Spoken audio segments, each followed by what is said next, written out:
My name is Patrick Allmond, and I run Stop Doing Nothing. Let's talk a little bit about business. For those of you, for my entrepreneur friends, I want to know what kind of challenges you're having and what people on my friends list can do to support you.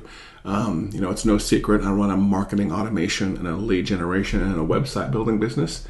So we deal a lot in things like Infusionsoft and Entreport and WordPress. So I'll just put that out there right now. But I know there are plenty of things that we are not good at in business. So if you are one of those people right now that's basically kind of thinking about dabbling or taking your side hustle to more of a mainstream hustle, let me know and I will find the resources for that also. And I know a lot of people who are specialized in certain areas. And I want to tell you that if you're someone who's ever made something physical that you want to start shipping from home, because you can do that now because we're all on lockdown, setting up something like an e-commerce store in Shopify or in WooCommerce in WordPress, if that's your thing, that is a really easy thing to do. So if you're the person, again, who's always had like an idea for a side hustle, and if all the stuff that like I do or my fellow techie nerds do, if that's kind of always been the thing that's going to get in your way, let me tell you that tech these days is so easy. So if I need to find someone to connect you with someone who will solve the tech, I can definitely do that. So let me know about that, and I will connect you with the right person that can solve the tech for you. But for those of you who, maybe there's some risk to your income, now may be a time to look at that side hustle kind of thing. I work more in the thought leader space. So if you're the kind of person who's ever thought about monetizing your knowledge, and this goes a lot with teachers, putting together your own online class, having someone pay for a monthly membership for that, having someone pay for, tutoring or coaching through all that stuff. If that's something, if that's something that interests you, now is the time to do that. And I will refer you some resources that can help you with that.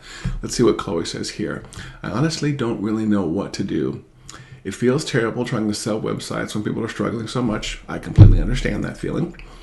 I was thinking of low-price scalable offers like courses or Patreon. I'm super interested in any advice you have. Good question. Let's talk about that. Here we go. Look, I just learned a new button right there. Hopefully that showed up for everybody. You know what? And let's adjust the camera down a little bit. So this is our question from my good friend Chloe. I honestly don't really know what to do. So Chloe, if I'm not mistaken, you do web design, and it's primarily in Wix or in Squarespace. Is that correct? It feels terrible trying to sell websites when people are struggling so much. Perfectly legitimate feeling. I was thinking low price scalable offers like courses or Patreon. Okay. First of all, let's go through this one by one. I honestly don't know what to do. The feeling of kind of lost in direction or not quite sure what to do with the business, because Chloe, you have to put food on the table and you have to pay the bills and you have to keep the lights on at the same time. There are people who are struggling to put food on the table and keep the lights on, and you don't know what to do when it comes to selling to them or not. I mean, if you need, I'm going to go in dollars. I'm not quite sure what currency you're in, Chloe, but if you need, $10 and you're asking somebody else for $50, so you can use $10 to feed yourself and keep the lights on and keep the water flowing and things like that, but that person may need it also. That is kind of an odd reconciliation there, if you will, is basically kind of taking people's money they would need to survive so you can survive. It's a constant battle that all of us have. However, I would also remind you that you kind of have a responsibility, Chloe. Not only a responsibility to yourself, but a responsibility from your talents, from using your talents to help other people escalate. Squarespace website design and coaching. The coaching is not what I do, but it's often the role I end up playing. I use US dollars. Okay, cool. So you kind of have a responsibility with, the way I see it, is with the knowledge you have and the wisdom you've gained over the years to help other people escalate themselves.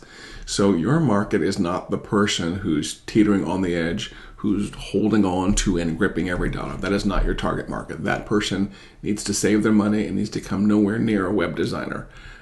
Your target market is someone who maybe has a little bit of surplus. Not even a little bit of surplus. Let's just say, some disposable money, who basically has, for lack of a better term, let's just say a 9-to-5 job, and they've always thought about starting a side hustle, or they've dipped their toe in it. And this is the time to push them over the edge to basically help them become more independent. So it's almost like, Chloe, you have to remember who your target market is and talk to them specifically. So your target market is not that low-end person. Your target market is maybe a step or two up from there. It's kind of close to my target market, if you will.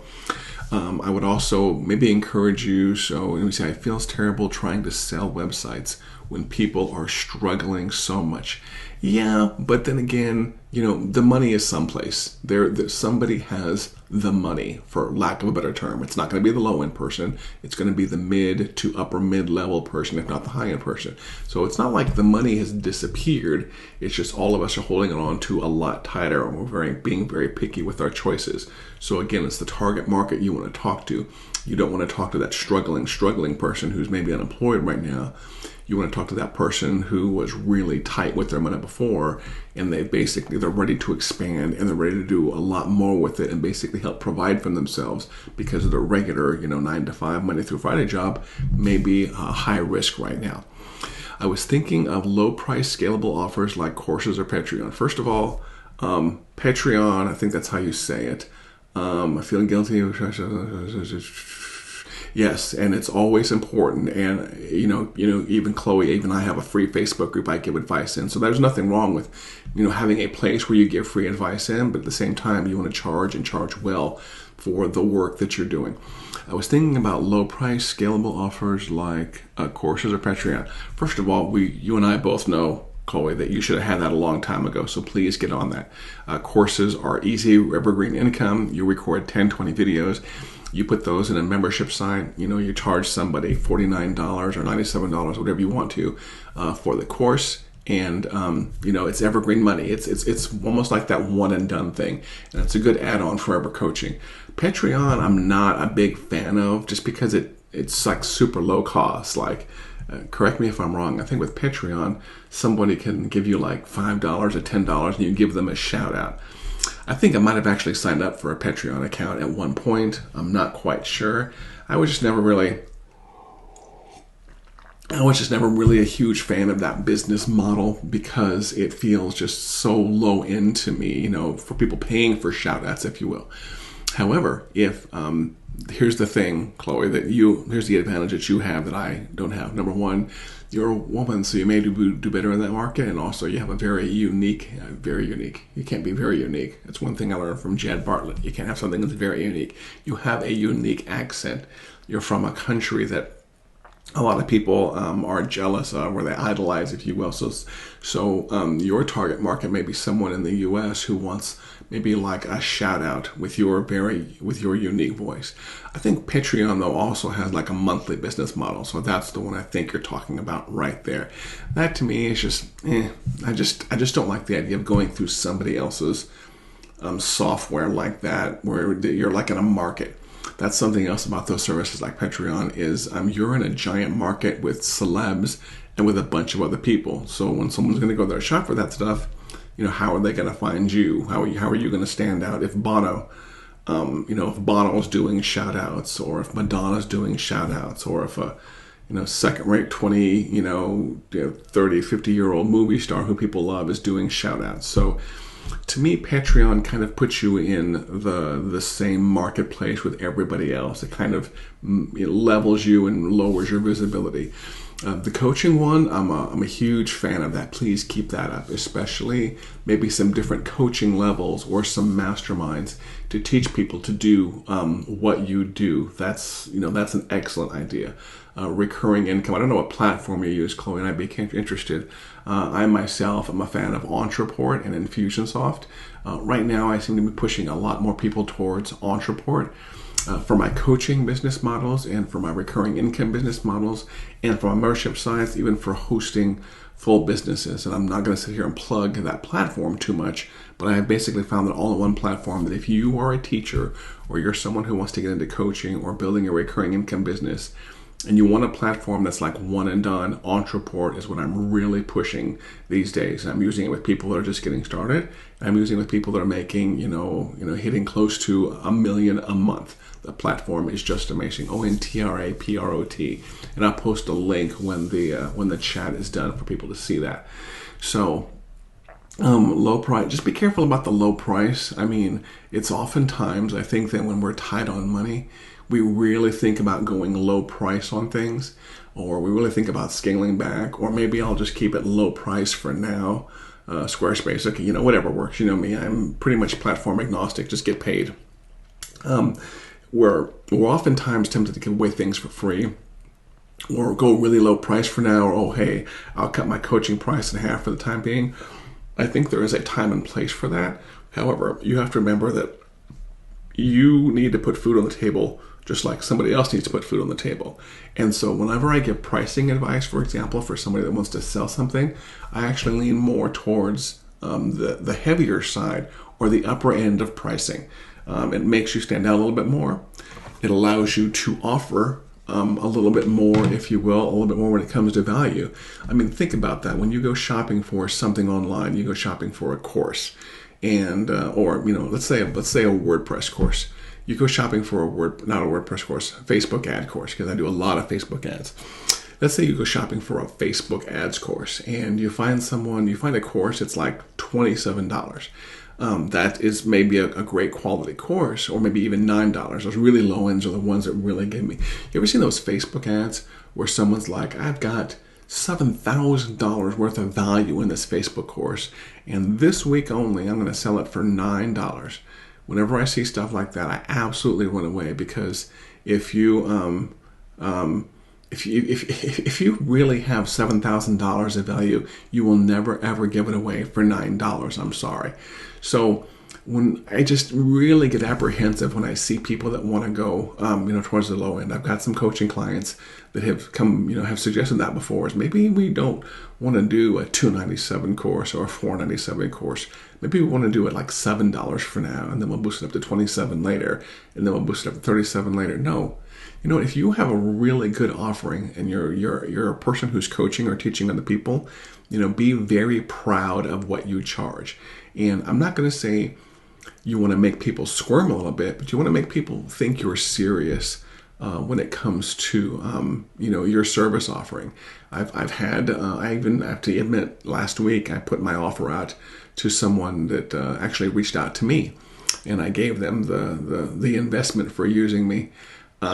And I got a little bit of pushback, which was kind of surprising, because I know the person's in a very high value space, and the work that I would do would basically help them scale up faster, and it would help them scale up, number one, and it would help them do it faster than they were doing it on their own. So it's just very kind of surprising.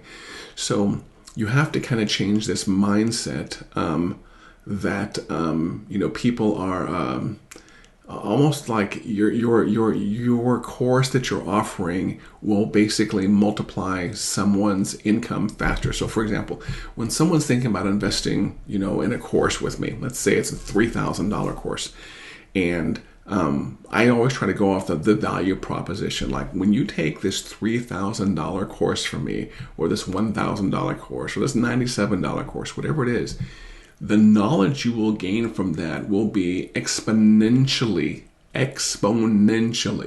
I don't know if that would be geometric or algebraic. My teacher friends are going to have to chime in here. But the value you get from that will be exponentially higher than what you are paying for. So Chloe, what you have to realize is that when you are offering something for $100, you just have to make sure that that thing will basically help that person make $1,000 or $2,000 or $3,000. And once I start having that mindset of the thing that I offer for sale will drastically multiply, just be really, really careful about going low in price.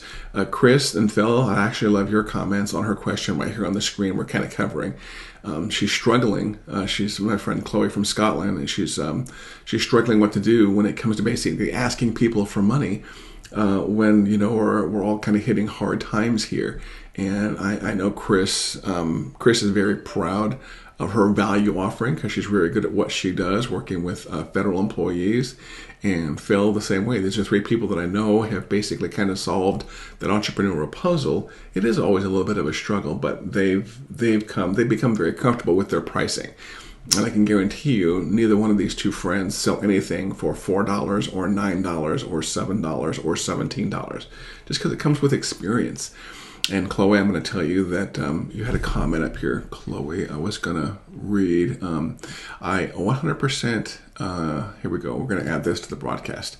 It's definitely is a mindset thing. Okay. Yeah, everyone, by the way, real quick, Phil popped his connection information right over there in the comments, so make sure you go follow him.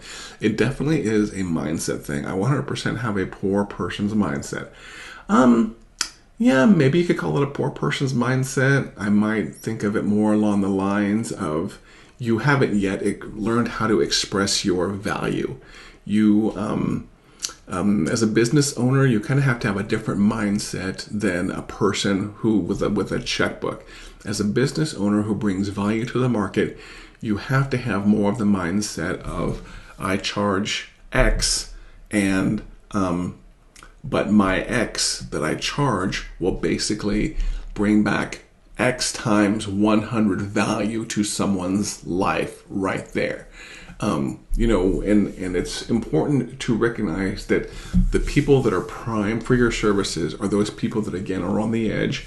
They can see the value and they are ready to take action. That's probably the other advice I can give you, is make sure that in the process of hiring coaching clients, and this doesn't just go for Chloe, this goes for everybody, you deal with people, you qualify people out who are ready to take action. I know Chris, who's in the chat over here, she's really good at this. She has a good intake form, and she's got some good questions on there. And, there may be plenty of people that have an open pocketbook and have the money to work with her, but I know she'll shut them down if she detects any kind of attitude issues, or she detects any kind of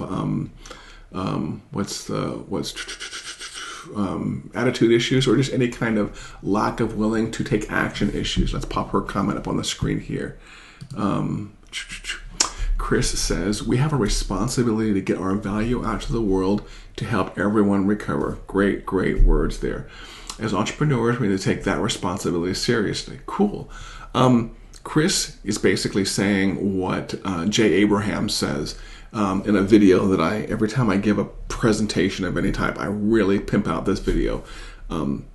Jay Abraham has a video on YouTube called the something of preeminence. I can't even think what the name of it is. The Power of Preeminence or something like that. And that's a video I share constantly. It's a video I think is like 31 minutes and 20 seconds. I think that's what it is, because when I share that slide, I have the time down there. And I watch that video probably at least once a month. And out of all the things Jay Abraham says, he basically makes it seem like no matter what service offering you're in, you have like the responsibility, the fiduciary responsibility of like an accountant or a lawyer or whatever it is, to give someone your absolute best and provide your absolute best value, no matter what it is, whether you're a website designer or you do marketing automation like my agency does, or you're building, websites. You always have the responsibility, number one, give someone your best, but also to basically teach them, in my opinion, how to become more independent, how to become self-sufficient, and how to use the value that power of preeminence. Thank you. It was the power of preeminence. Right there. I'll put that up there for Phil. I saw your comment, Chris. I know how you roll. Power of preeminence. And Phil, can you do me a favor, because I'm not in a browser right now. Can you post a link to that video? I think it's the 31-minute and 20-second version on YouTube. Brother, can you do me a favor and post a link to that YouTube video in the comments here for people to read it? That, I've read a lot of good business advice over the years. I've talked to a lot of really smart people. And for some reason, this video has just really struck a chord with me. And so no matter what kind of presentation I'm giving, whether I'm coaching someone, or I'm talking about website design, or I'm talking about marketing automation, I really encourage people to watch this video, because that mindset issue that you are having, this is something that will kind of change that mindset. I don't think you have a poor person's mindset, I think you are a person who is having problem recognizing the value of the service offering that you have mindset. And that's different, Chloe. That's different than a poor person's mindset. I don't believe you have a poor person's mindset.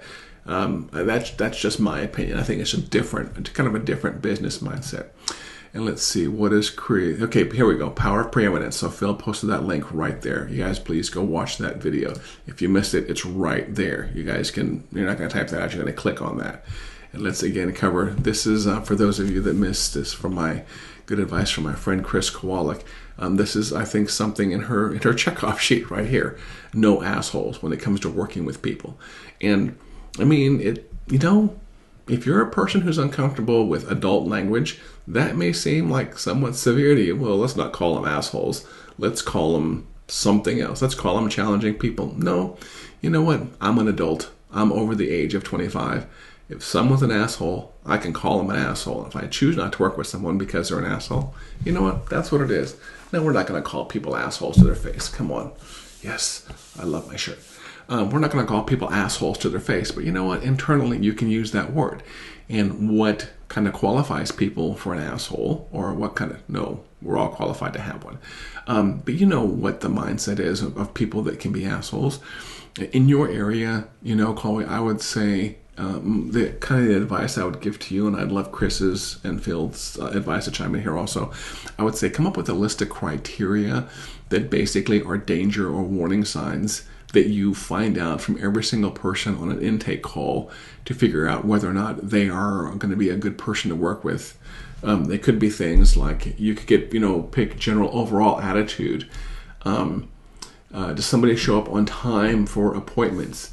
Can you give somebody some things to do before your coaching call? And if they do them, they're going to be taking action on what you say. That's good to determine early on before you ever deal with the money side. Obviously, do they have the budget to work with you?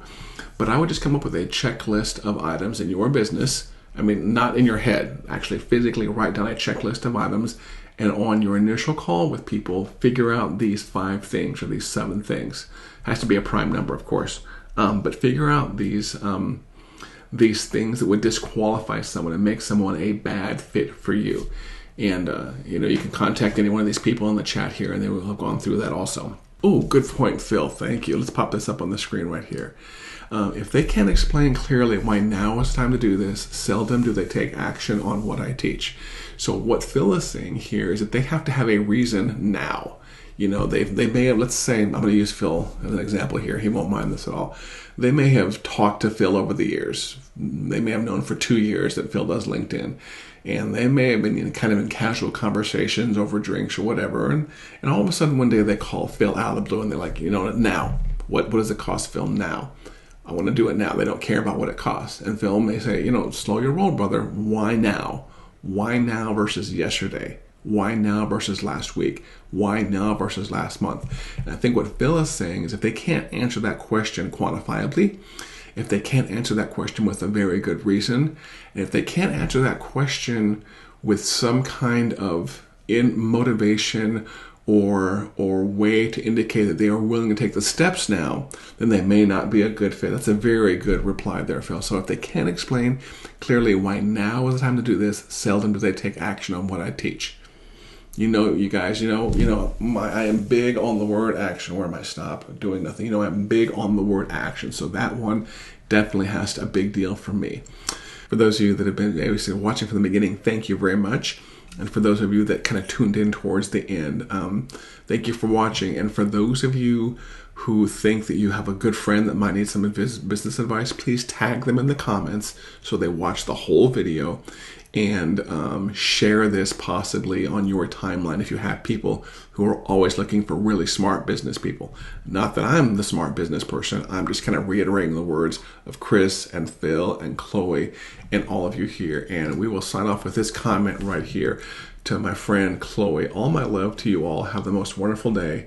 And Phil's got StreamYard right there. He likes also. Yeah, there's so many good streaming options these days. Just like there's so many good website options. Just like there's so many good coaching software options. You know what? I may talk about this on another video, but The tech these days, the tech is not the barrier. You don't have to be a super geek or a super nerd like Phil or like me to do this stuff. It's fire up this software, point this camera, and get to talking. That is how you do the live streaming right there. You guys have a great day. Thank you for watching as always, and let's go get some shit done.